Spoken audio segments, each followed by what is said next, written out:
Assalamualaikum warahmatullahi wabarakatuh. Kami dari kelompok 3 yang beranggotakan saya sendiri, Serli Zatunisa, Sinta Mahatmajaya, dan Siti Munasoh akan menyampaikan makalah kami yang berjudul Sumber dan Metode Hukum Islam. Oke, langsung saja ya. Yang pertama, pengertian sumber dengan metode hukum Islam. Pada hakikatnya, sumber hukum adalah asal atau tempat pengembalian hukum Islam. Sumber hukum Islam disebut dengan istilah dalil hukum Islam atau pokok hukum Islam atau dasar hukum Islam. Kata sumber dalam artian ini hanya dapat digunakan untuk Al-Quran dan Sunnah karena memang keduanya merupakan wadah yang dapat ditimba hukum syara'. Sedangkan metode hukum Islam secara sederhana dapat diartikan sebagai cara menetapkan, meneliti, dan memahami aturan-aturan yang bersumber dari nas-nas hukum diaplikasikan dalam kehidupan manusia baik menyangkut individu maupun masyarakat. Selanjutnya yang kedua yaitu perbedaan sumber dan metode hukum Islam. Sumber hukum Islam yaitu sesuatu yang melahirkan atau menimbulkan aturan-aturan yang mempunyai kekuatan yang bersifat mengikat, yaitu peraturan yang apabila dilanggar akan menimbulkan sanksi yang tegas dan nyata. Sumber hukum Islam adalah segala sesuatu yang dijadikan pedoman yang menjadi sumber syariah Islam, yaitu Al-Quran dan As-Sunnah atau hadis. Sedangkan metode hukum Islam yaitu cara-cara yang ditempuh seorang mujtahid yang mengeluarkan hukum dari dalilnya. Saya Sinta Mahatmajaya dengan NIM 2319105 akan sedikit menjelaskan tentang sumber-sumber hukum Islam. Sumber-sumber hukum Islam yaitu 1. Al-Quran. Al-Quran adalah kitab suci yang diturunkan kepada Nabi Muhammad dan keberadaannya sebagai penguat bagi kitab-kitab terdahulu.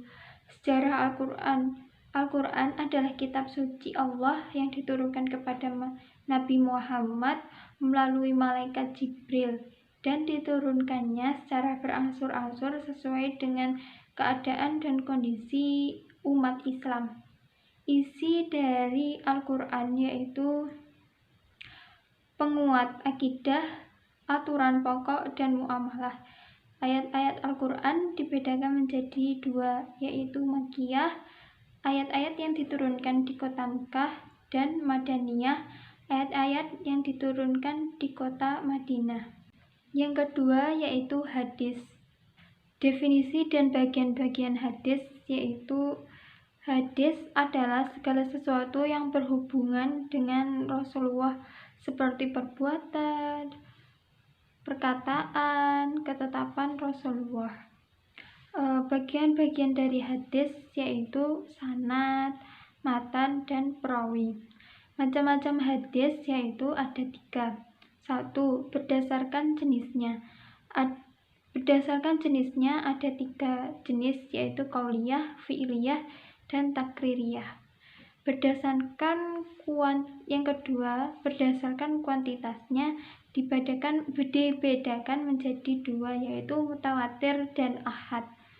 Dan yang ketiga, berdasarkan kualitasnya, sebuah hadis ada 5 yaitu pertama, ketersambungan sanad, kedua, perawinya dobit, ketiga, periwayatnya yang adil, keempat, tidak memiliki ilat, yang kelima, tidak ditemukan zat. Yang ketiga yaitu ijtihad.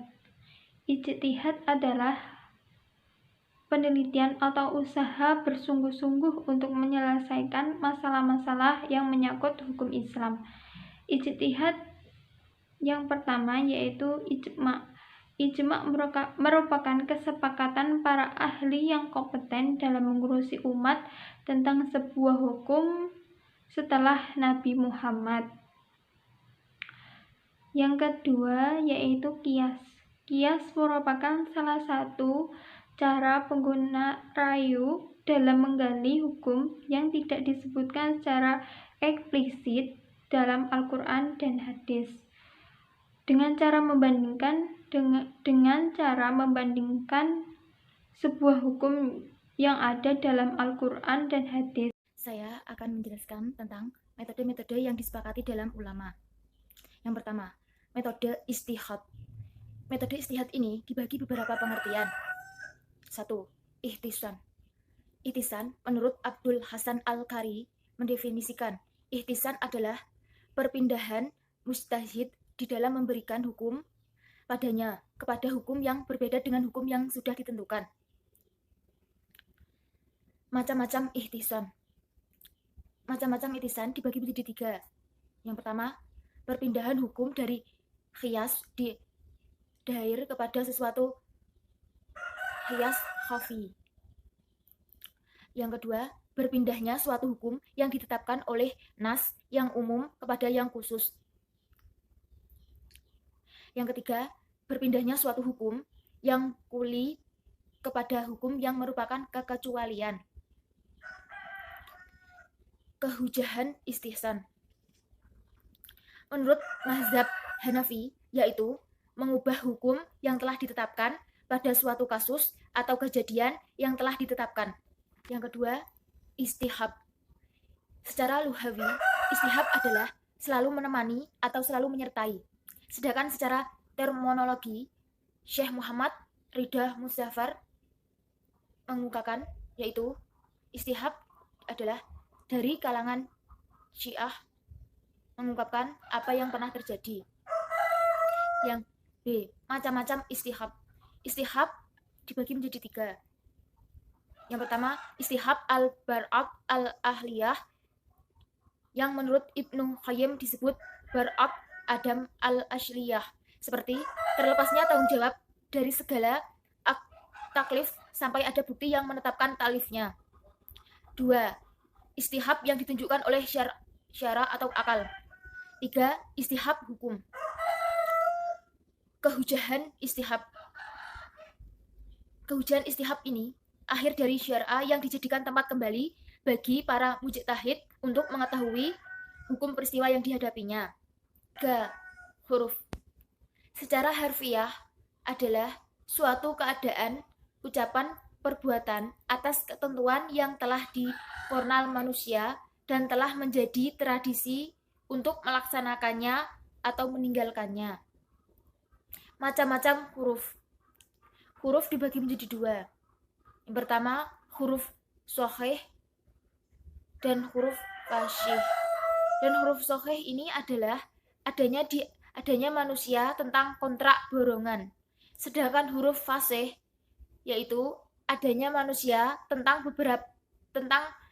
beberapa perbuatan mungkar. Kehujahan huruf. Kehujahan huruf ini untuk memelihara kemaslahatan umat serta menunjang pembentukan hukum dan penafsiran beberapa nas. Sekian dari kelompok kami. Apabila ada kurang lebihnya, kami mohon maaf. Wassalamualaikum warahmatullahi wabarakatuh.